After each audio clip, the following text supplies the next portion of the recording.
Welcome to another episode of LifeMastery with Monica Bay, your hub for mastering every area of your life for total fulfillment.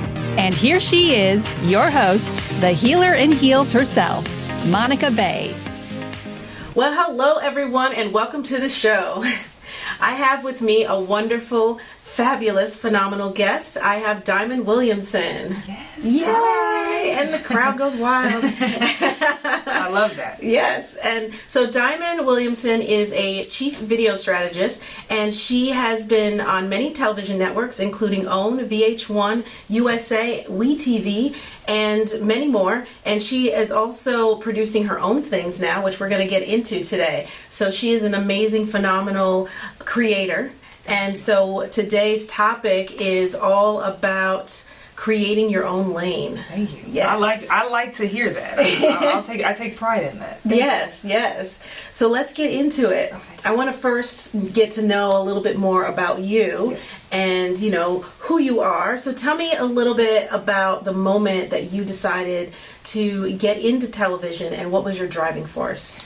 All right. So it happened for me years ago. Like when I was younger, I wanted to play basketball, but I wanted to play basketball on TV. And when I got to college, I wanted to do interior design, but I wanted to do interior design on television. So I always wanted to do TV. There's always an element there. Yes. And at the time, I wanted to be on television, and that's still a goal of mine. However, I got into the industry in the back end by becoming a producer. And so that started for me. I was working with a blogger. She's a lifestyle blogger, influencer named Maddie James. And so I was producing her video content, and it really made me like, I like this. I love coming up with the concepts. And so I started creating my own YouTube videos. And so how long ago was this? Maybe 2013. Oh, okay. And my first video, I'm like so frail and so dry, so monotonous, but I had to do it. I knew that I had to put that first video out, and I now have over 140 videos on my YouTube channels, and you can genuinely see the growth. Wow. So, yes. Yeah, and I love to see that growth when you obviously when you start off with something. It's always, I always say, the first time you do something is the worst time you'll ever do it. Hopefully, right? Yeah, literally. Because you should be growing from there, and then seeing that the birth of who you've become. Yes. So how did you go from that into getting into like VH1 and all of those other TV shows? So TV networks. When I was working with Maddie, I was also her assistant, but I was doing a lot of her video and photo content. And we would always go to events, and at one event, I met a producer who worked at TLC at the time. And so maybe about a year later, after trying a few jobs out, I messaged her, and I was like, I need to be in television. I want to get in television. So this was 2014 that I called her or emailed her, and we met up for breakfast, and she was like, this is what you need to do. This is what you need to expect. She laid the whole thing out for me. And then when it was time for me to actually get a job, somebody hit her up about a certain position at Chrisley Knows Best at the time. It was season 2. And she referred me, and I went in and interviewed, and I got the job. And I started out in television in 2014, and it was a total dream. It has been a dream ever since. And every time I'm not doing TV or I'm not creating content, it never works out. It's like God is like, bloop, I need you to go over here. So. And you've always been in the producer role? Yes, always been in the producer role. I mean, I've done different parts of the producer role, whether that was like taking notes or I've done some production management too, because the producer title is it's different for different jobs, right? Or for different shows. Like for VH1, I did a pilot, so I was doing like what the associate producer would do, what the casting producer would do. I was doing so many things. Wearing a lot of hats. The talent producer would do. I was doing all these things. But then at Eon The Fix My Life, I was an associate producer, so I was really supportive to my field producer. Meaning I was like writing story, taking care of the talent, things like that. So but then I was on the commercial as a producer, and I had to manage the production part, making sure people got from A to B. So it's different parts of that. What sign are you? Leo. Okay. Yes. Leo. I meant to say that confidently. I'm a Leo. You got to say that confidently. Yes, You got to let that lion roar. Right. Yes. Okay. Because I'm just hearing you talk about all of these different things that you're doing, and it just requires a lot of maneuvering things behind the scenes. Yes, a lot of energy. A lot of energy. Yes. And confidence. Yeah, absolutely. Yes. Because my role, one of my favorite parts about my role is that I get to help. I get to help people that come onto our show, and I get to, because a lot of people that come onto any of the shows that I work on have not done TV before. So my job is to get them comfortable with being on television, and I love that. Yeah. It's not even just being on television, but telling their story authentically and honestly on camera in front of people that they never met, knowing that millions of people will watch this. My duty is to really comfort them in that, and I really enjoy that. And what's your process in doing that? I'm curious about that now. Well, I show my cards. Like they get to know me. I show myself and my personality. So when they trust me, they trust the entire process, right? And so when they know that they can call me for anything, like, yo, where are my clothes, or hey, what do I need to wear, or and I still stay in touch with specifically a lot of my guests from the Fix My Life show. I still stay in touch with them. I call them when I think about them. Oh, that's nice. Yes, because it's not easy to, especially on a show like that. Yeah, where you're literally showing your authentic self. You're telling it all on the line. Yes, and I love being able to be there for them because I've gone through my own process, and as they go through their process, I see myself in them. So as they heal, there's a part of me that heals too. So I think it's very special. Yeah, that's interesting. I like that you said a part of you heals as well. Every single time, and I've done 2 seasons of Beyond Fix My Life, and every single time a part of me was healing. Awesome. Yeah. So speaking of healing, we're going to get into your history a little bit. So what are some of the pivotal moments in your life that have led to who you are today? Because we all have, the good and the bad, but it all leads to where we are. So what are those pivotal moments for you? Ooh. Well, I'm going to be super transparent. So I battled with an eating disorder 5 years ago. And I'm really for off and on for 10, mostly off, but I had about 5 years where I had an eating disorder, and it was 2 years ago that I started therapy.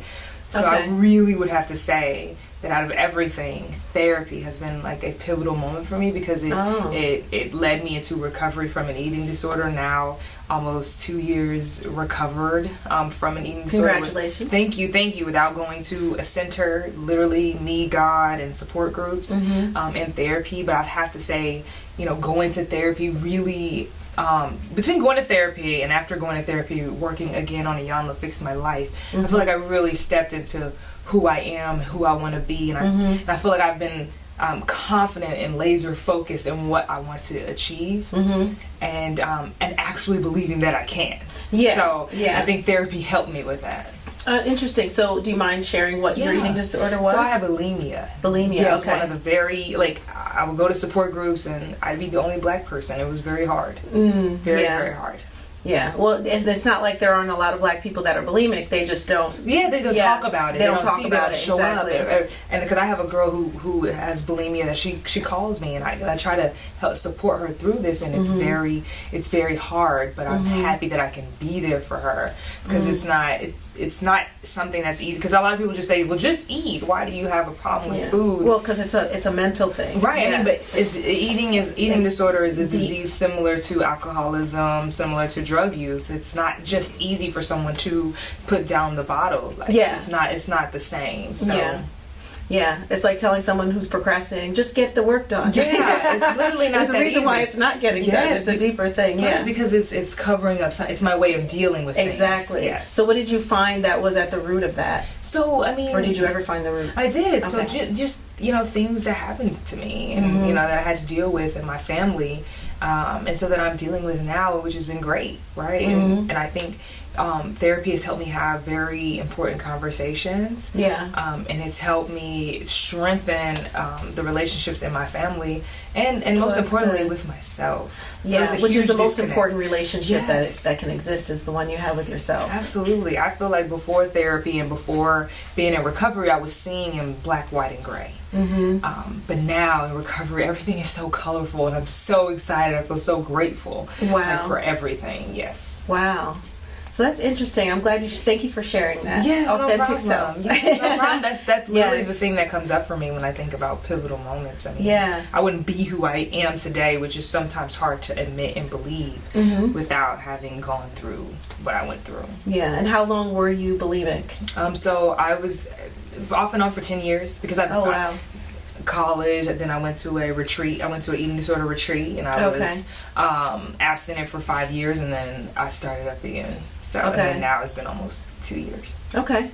Okay. So and it'll be 50 and 100. Oh, it'll be forever We're not- from now. We're not going back there. This is who I am. This is who I am. And I'm so grateful to be in this space because I wouldn't be able to sit here with you so clear and so honest and transparent had I not had all that. So yeah, and just because I can see energy, and just looking at your aura though is like super bright, and you have a lot of greens and some purples, which is telling me also that you've had a lot of spiritual transformation as well as of late. Yes. Oh, yeah. Absolutely.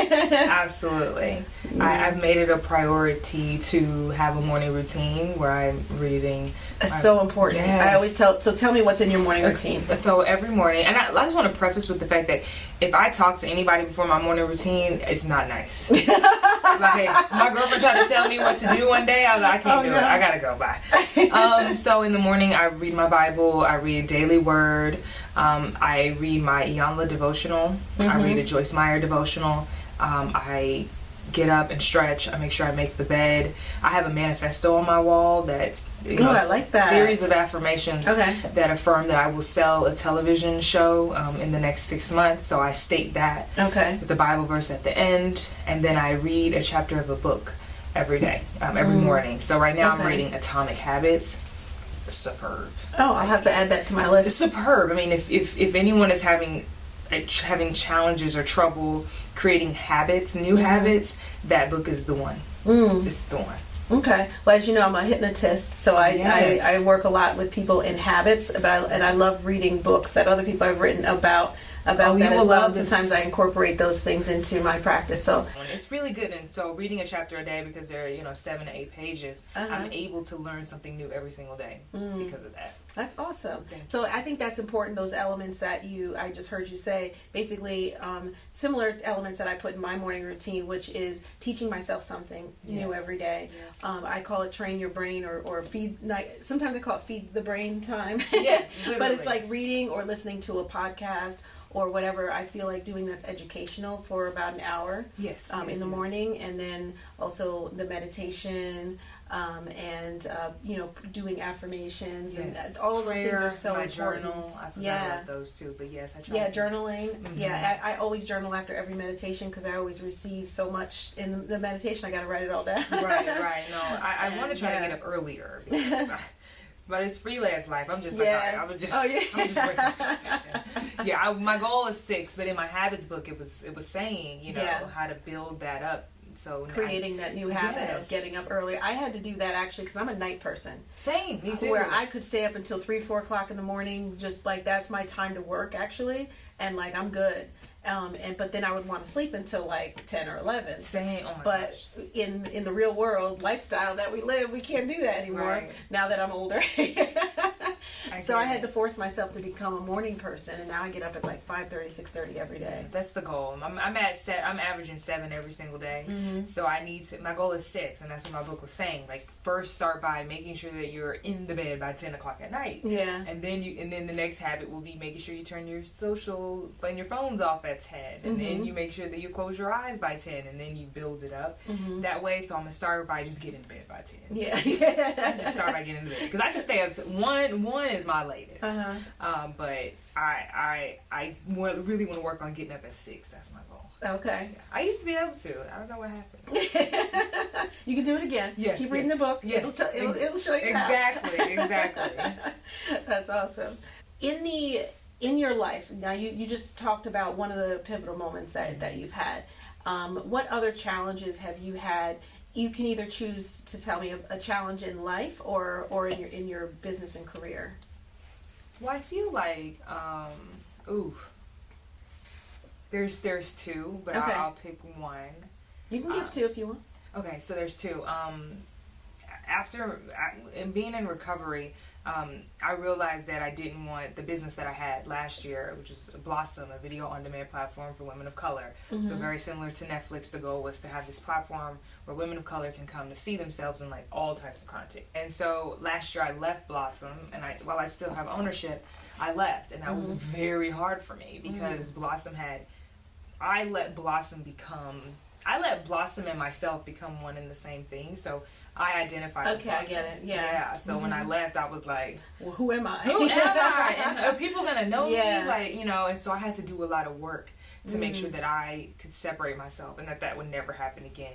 Yeah. And I think the other challenge is, I've never been in a relationship as long as I have. So being in a relationship for this long, for 4 years, trying to work through things, I think that's a huge challenge. We're in couples therapy now, but like the goal is to, figure out how to love someone that is different from me. I'm an only child. Okay. So I'm an only child. I'm a millennial. I've grown up on social media, so everything I see is things that I want to see. So I'm trying, what does it look like to love someone that is different from me? That's some work. It really is work. So between my relationship, working on that, and the relationship with myself, and then finding my identity after leaving my business, those are really big challenges for me. Interesting. So what did you find when you found your identity? Have you found your identity? Do you feel now? Yes, absolutely. And what does that look like now as a separation from Blossom? Well, I had to before I left Blossom. And before I announced Blossom, before I announced that I was leaving Blossom, I took time away from social media so that I could make sure that I was clear. Yeah. Instead of just looking through social all the time, I had to make sure I was clear. And so for me, it looks like why I started Blossom. I started Blossom because I wanted to create content that I wanted to see. Yeah. And I had gone so far off track from that because now I'm an owner of this platform. So once I made the decision to leave, I already had a plan for what I would continue to do, and that was to continue to create content, right? And to continue to go to therapy. So I had this after plan, and so me right now, I am a person who loves learning and trying new things. And I love people and I love creating, and so I just make sure that I'm doing those things first, and then make sure my business decisions then align with that. Okay, so did you have a hard time with still enjoying what you're doing? Because it sounded like you're saying, and correct me if I'm wrong, that you got into it because you wanted to create content that wasn't out there, right? You wanted to create whatever vision you had. Yes. But then you became a business owner, and then it stepped away from not stepping away from the creative, but it became more about the business versus the creation. It became more about the business. It became more about managing people. It became more about managing expectations, and it's like, I don't want to do this. I don't want to do this. I want to create content. Well, it's important for people to also, take some lesson from that as well, because a lot of people want to be business owners, and a lot of people want to be entrepreneurs and all this other stuff. But then, when they get into it, they realize, no, actually, what I really like to do is what I'm like the work that I'm doing, not necessarily because it's a difference between being a creator and managing people. Those are completely two different. Absolutely, there's people that are hired to do just that, right? Exactly. I think something that's important to understand is knowing and being clear on when it's time to walk away. I'm a great starter when it comes to businesses. I can start your business. I'm not saying that I can grow your business. To walk away. Yeah, and I gotta go, right? Because it's that process of creating that I love. But I was not meant to take that thing where it can go. Yeah, I was meant to start it. That was hard to accept too, but the things that have happened in the last year because I have left would never have been able to happen had I not left, had I not walked away. So, that is just such an important thing to understand. Know when it's time to go. It's time for me to go. Yes. Well, that leads me to my next question about taking a leap of faith, because I think that's always so important. I used to be in corporate America, and I had to take a leap of faith to do what I do now and leave. And I know it sounds like you've had to take 2 leaps of faith. Yes, I feel like millions of leaps. Yeah, right. Yes. There's a lot of them. But two ones as far as your career so far that I can see is one, leaving, starting your own thing, starting Blossom, and leaving the major networks. Yes. And so let's start there. there, what was that like, taking that leap of faith? Did you have a lot of fear that you had to get past in order to do that? To do which one? To leave? To leave the, you know, the work that you're doing with the major Yes. networks and just doing your own thing, to basically create your own lane. So it wasn't hard because it felt right. It felt aligned because for me, I had done all this television, and I was like, I want to see things come to life faster. I want to have a hand in the process. Yeah. And so for me, it was just like, this is what I'm going to do. It was so clear. It was like a clear download. And so I just did it. I mean, I'm a person that believes that, you know, everything is an experiment. Literally, like, that's how I look at life too. Literally, I mean, there's an experiment going on in the White House. I mean, this is all one big experiment. Literally, nobody knows how to be a mayor until they're a mayor. Nobody knows how to create a podcast until they create a podcast. So I didn't know how to. I didn't know how to create this podcast. You know until what I mean? did it. Exactly. Like, nobody knows how to lead until they lead. Yeah. So I had to. I was not gonna know what it was like to create content until I created it, and until I could do it all the time. And so, boom, it was like it's almost like I just had to get it out. Yeah. Right. I had to do it to know if it was or if it wasn't for me. So. And how did that?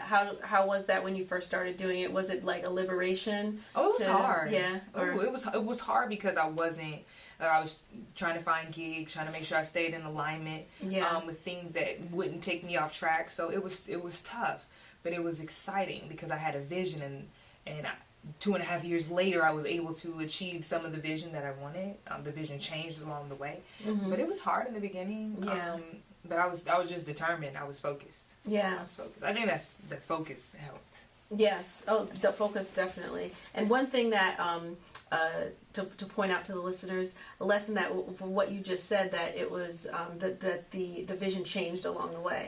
Because a lot of people want to stay firm to an original vision, and sometimes that original vision was okay in that time that it was created. Absolutely. But sometimes it's time for it to change and shift. And there was listen to episode 3 or 4 on art of pivoting. There you go. But yes, that's important to be able to pivot and say, okay, now this is a new direction, or maybe it's just a slightly different direction. Right. To I mean, I'm not the same. When I left Blossom, I wasn't the same person that I was when I started it. So how could I expect for the vision to be the same? Everything should be morphing and changing and evolving and growing. Absolutely. Yeah. And I mean, it's helped me so much. You know, what I was able to do there has helped me a lot. In terms of working with the brands that I want to work with, specifically the women's-owned brands, or having that experience for 2.5 years, creating and building content and marketing content. Like, the experience was invaluable, so I know that it had purpose. Oh yeah, definitely. And everything in life has purpose, because it single all thing, leads to, you know, everything is a stepping stone to something else. Amen. I believe it. Definitely. So the second leap of faith, how easy was that to do when you talked about leaving Blossom and doing what you're doing now? So it took a few months to finally make the decision. It took therapy every week, maybe even 2 times a week to really deal with that. And what was the reasoning behind the leap of faith that you had to take there, deciding to leave and do your own thing? I felt like I'm a lion. Like, I felt like I was in a cage. Okay. And that doesn't work for me, child. Okay. Like, I need get me out. Yeah. I felt like that, and I wanted to be free. I felt in prison, and like a mental prison, and I didn't like that, and I knew that that's never a good place to be. I knew that God had just given me this big vision, and I knew that God had challenged me, and there's just no way, if anybody's ever been through an addiction, that they know that when you're in addiction and then you go in recovery and you don't come out the same. So I was a totally different person I was when I started it. So I wanted to go be that person. I wanted to see what it was like to be that person. Yes. So you needed to liberate yourself. Absolutely. Your true self. Yes. And I mean, love that. It was great. I mean, it's been great. My relationship with my girlfriend has changed. We just spent a lot of time together. And I started to see also from my friend's perspective how hard I was working and how much I expected of people. I mean, it was rough. I needed to take a look and be like, oh, like that. I don't want that life anymore. I want to have some more joy in my life. Yes. So. And that's what life is all about. I always say, stop surviving and start thriving. Yes. Because too many people are stuck in that survival mode of just getting through the next day, and it's really about thriving in life and living a life that you can be proud of and excited about every day. If you can't wake up in the morning and be excited about what you're about to do, that's a telltale sign that something needs to change. Yes, absolutely. And it's our duty to handle that right then and there. Because I know sometimes I'll wake up and I'm always excited and grateful. Sometimes my reality can feel a bit overwhelming. Like, oh, I'm not on a show right now. I need to be working on a show right now. Mm-hmm. But then it's my duty to be like, all right, what am I gonna do today? My schedule's always full, but I need to always make sure that I'm thankful and grateful. Yes, and that's where that morning routine comes in. Oh man, that morning routine is everything. It really is. Remind you of all the great things that you have going on in your life, and then you can be excited about what's to come. Oh, I love it. Yes. So tell me about what you're doing now. Yes. So right now I am conducting video strategy sessions. So I work with people to help them with their video strategy. I host my own show. Yeah. It's called The World Is Ours. It's a docuseries where I talk to Black women about the events and experiences that are affecting us. Mm-hmm. And then I'm producing video content for different brands, and I love that. So, and I'm focused on like sharpening my storytelling skills. So, however I can do that through video, or through helping people with video, that's what I do. Yeah, and I've seen your docuseries, and it's done very, very well. Thank you. Very professionally, and it flows very well. All of it, the production. Thank you. I take pride in that. Yes. A lot of pre-planning, which you know about. Yeah, so, I do. Yes. I've learned. Yes, that is the most important part to a successful, to me, to what I think for myself is successful, is if I make sure that I'm on point in my pre-production. Yeah. So tell me about the concept of creating your own lane, because that's what I called this show that because I'm reading your bio and learning more about you. It seems that's really what you've done, is said, I don't need to go and do what other people are doing. I don't need to be necessarily, it's okay to be a part of other things, right? But you're really carving, inspired by other things, but you're really carving your own lane because you saw and you continue to see, right, gaps that need to be filled. Right. Where you're trying to fill that void and say, okay, this is a subset of society that's not being touched upon, or this is a subset of topics that are not being touched upon, and I want to provide this content. So what has that been like to really start carving your own lane, and what really drives you to do that? Well, for me, I have a goal, right? Like, I want to be a sought after producer, like for big multi-million dollar budgets, for ABC and Netflix and Hulu, all the big platforms. Like, I have a huge goal. I want to be running shows, multiple shows at a time, like my girl Ava and like my girl Oprah. So if that's my goal, think big, right? And so if that's my goal, what do I need to do to get there? Yeah, I need to be creating. Because the only way that, like, there's no point in me sitting down and like, just sitting there. And just waiting for someone else's green light. Right. Yeah. Like, nobody's going to be able to see how really gritty I am and how I grind and how I can bring ideas to life. Nobody's going to be able to see that unless I actually go out and bring these ideas to life. Yes. So, what's been important to me is to make sure that I'm sharpening my skills and I'm becoming the best while I wait, or while I'm in this space where I'm not on a show.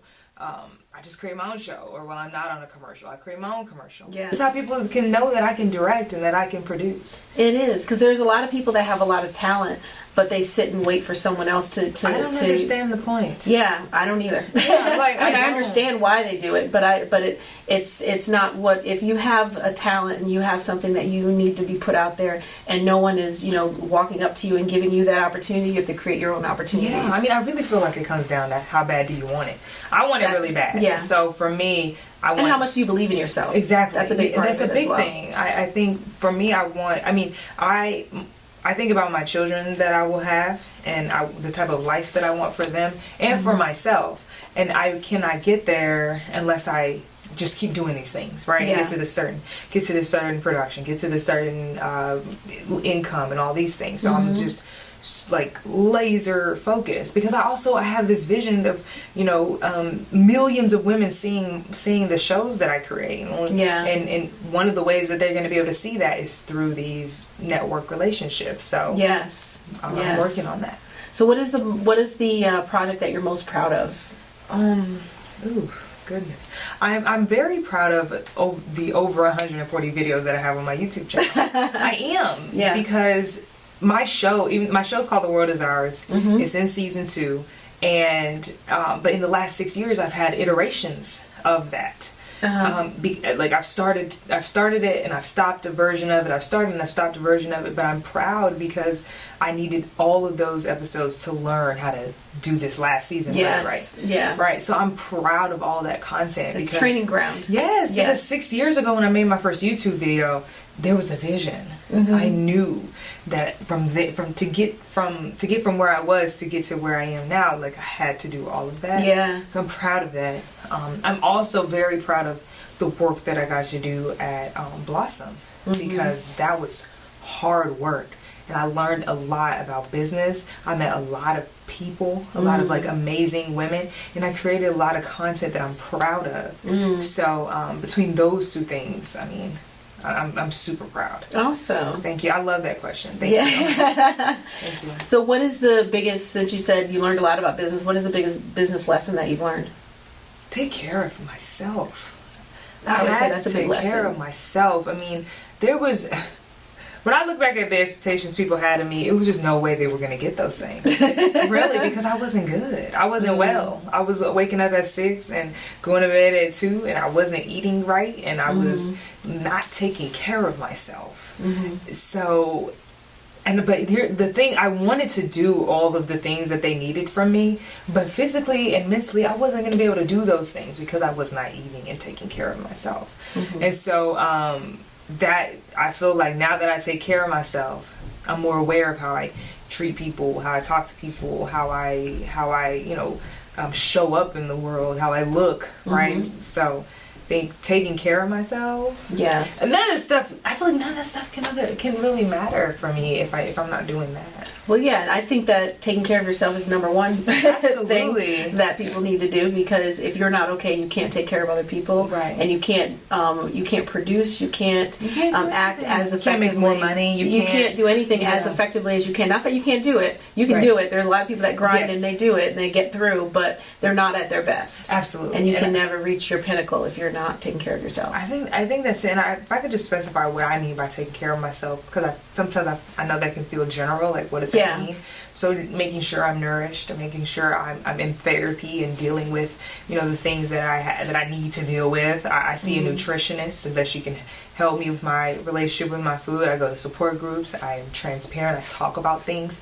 I also spend time with my friends and family. I wasn't doing that. That was not a priority to me. Okay. But that is now a priority to me. I understand the importance of creating joy, not just creating product, but creating joy in my life, and how that helps me just feel better and just have a better energy. So, and also eating well, drinking lots of water, those things that sound very simple are so very important. No, they are. Water is extremely important. A lot of people overlook it, but water, as we sip some water right now, water is extremely important. So what should people know about running a business like yours?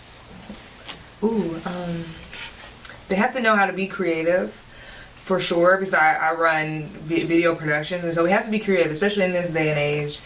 Disney Plus just launched. We got NBC Comcast coming out. What is it? NBC Comcast. They have their own platform coming out. Okay. BET Plus just launched.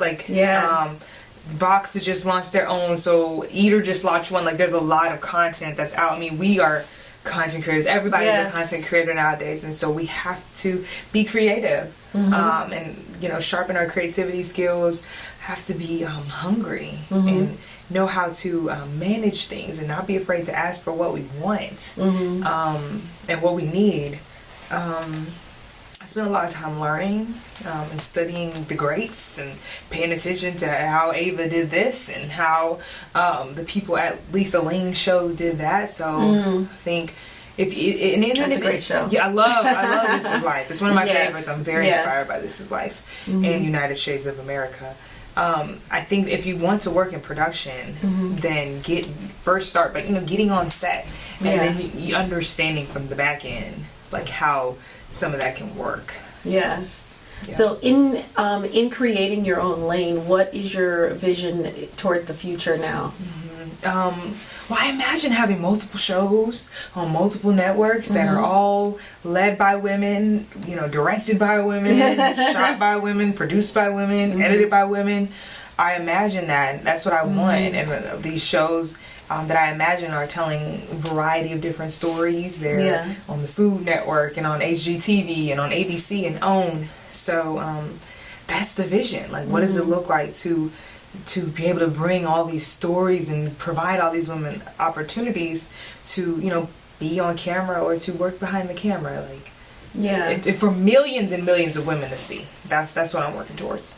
And so why women? I mean, obviously you're a woman, I'm a woman too, so I get it, but the question is why, what's the driving force for you personally behind wanting to create a lane with content for women? So I think when I got out of college, I mean, it was that's who I was running into a lot, and that's who I was making the most connections with, you know, a lot. And I feel like the conversations were, you know, would always lead to some sort of need that they had. And, you know, right out of college, I created a women's group. So, I mean, I'd always been doing these things to sort of fill this need. And from starting the women's group to the content, I mean, the way that I have wanted to support women has just evolved. And so the women's group allowed me to connect with this many women, but the television will allow me to connect with millions of women. So I really don't have a specific answer. But it's just something that's always been it feels natural focus for you. It also feels very natural to me. Okay. No, I wasn't sure if there was a story behind that. Oh yeah, no.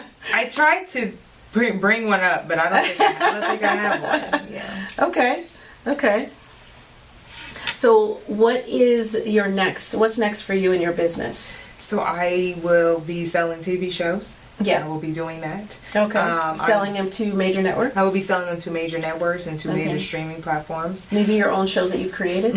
Okay. Or working with... I was going to say, if you want to sell my show. Oh, yeah. And I mean, I'm working with a few people who have sold television shows. So I'm working with a company that sells shows, and we're grinding, and we're like going to make that happen. And then I'm working on some commercials, shooting my own commercials. I'm working on a project with you know, like a few women's brands that'll come out. So like I'm literally like focused on selling and on producing and directing and being the best, because I have found that when I am not doing that, it just all goes like all crazy, you know. And so I'm just trying to keep my eyes on my North Star. So selling, the people are going to see my name, executive producer. That's right. That's what I imagine. Okay, awesome. Thank you. So tell us a little bit more about more details about your show that you have right now, and like what the premise is of it. Yes. So I'm very inspired by these subcultures,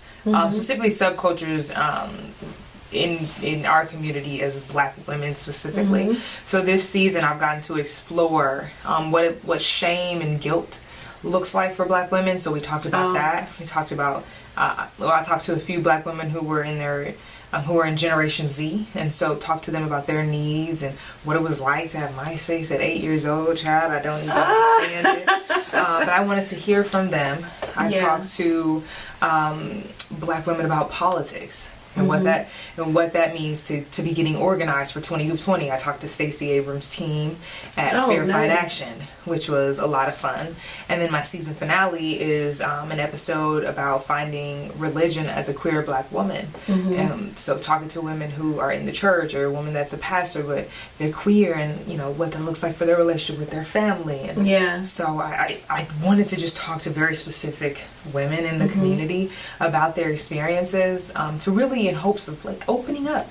Because that's how I explore YouTube. I'm like always learning something random, and so I wanted to be able to do that. I love YouTube. I learning random things. So I wanted to be able to explore, you know, our subcultures as Black women. And so my goal is to continue to do that in different ways, and maybe not just in subcultures, but just in activities that we may not even know are available to us or are even out there.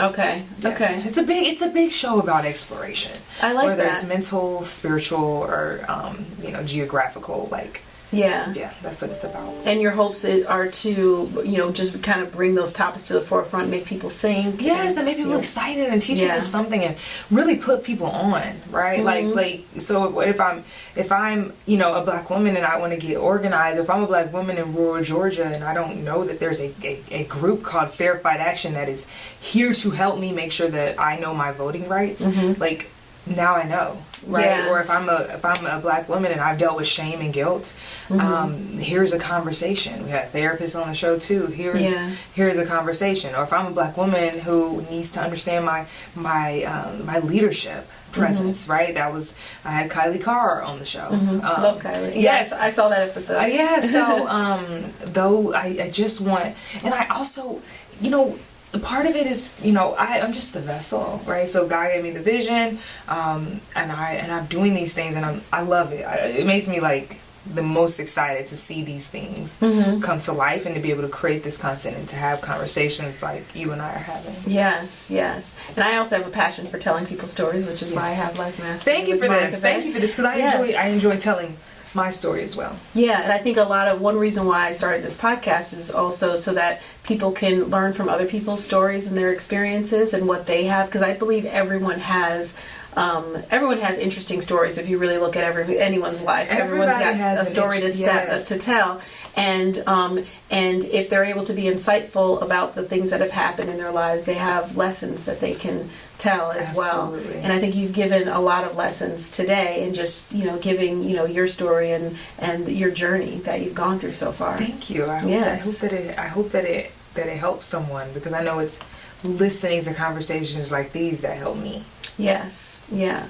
So what kind of advice would you give someone who wants to kind of step outside of the norm and create their own lane in any industry, but specifically in your industry as well? If you have an idea that you feel like is a great idea, bring it to life. Do whatever you have to do to bring it to life with what you have, right? I don't encourage anyone to wait. I encourage you to figure it out, figure out how you can execute, and figure out how you can bring it to life. And although it may not be perfect, with air quotes, you will have it done, and you will be able to learn from that.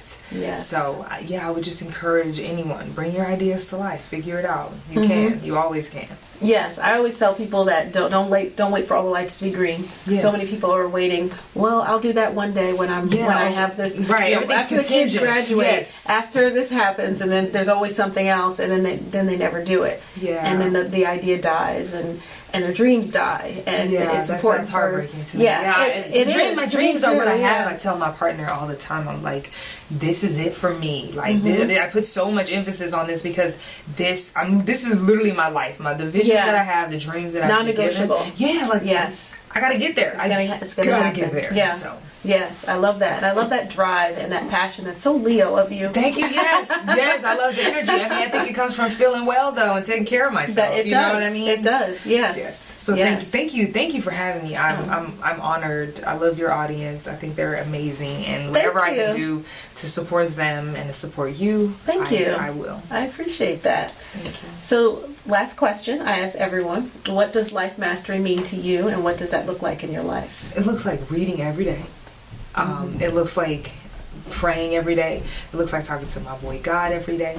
Your boy God. Yeah, it really looks like owning my life and like living the way that like it's a blessing to be here. I just want to say one thing. I saw Harriet, and I thought it was an excellent movie, and it just made me. It's just a reminder of how even then the universe knew that she had to do what she had to do to get you and I to this point, to sit right here, and I think that's important. So I have to own the fact that I'm here, and for me that feels like LifeMastery feels like that. Okay, owning who you are. Yes, and owning that I'm taking advantage of the fact that I'm here. Yes. What? That's so crazy. I know that. It's so wild. Yeah, and then you have a purpose. Yes. And you're not going to let anything stop you. No way. No way. I love it. Thank you. So tell the audience how they can find you and everything you have going on. So I am a Diamond. Again, you can find me at The Real Diamond on Instagram, therealdiamond.com. You can message me, DM me if you have any questions, if you want to get into production, you want to create content. I would love to be of support to you. And you can watch my show at The World Is Ours show on Instagram. You'll be able to find all of the episodes, and I'd love to know what you think. Subscribe to the YouTube. Thank you. Awesome. Well, thank you so much for being on the show, and everyone check her out, and we're out. For more information, go to my website at monicabay.com.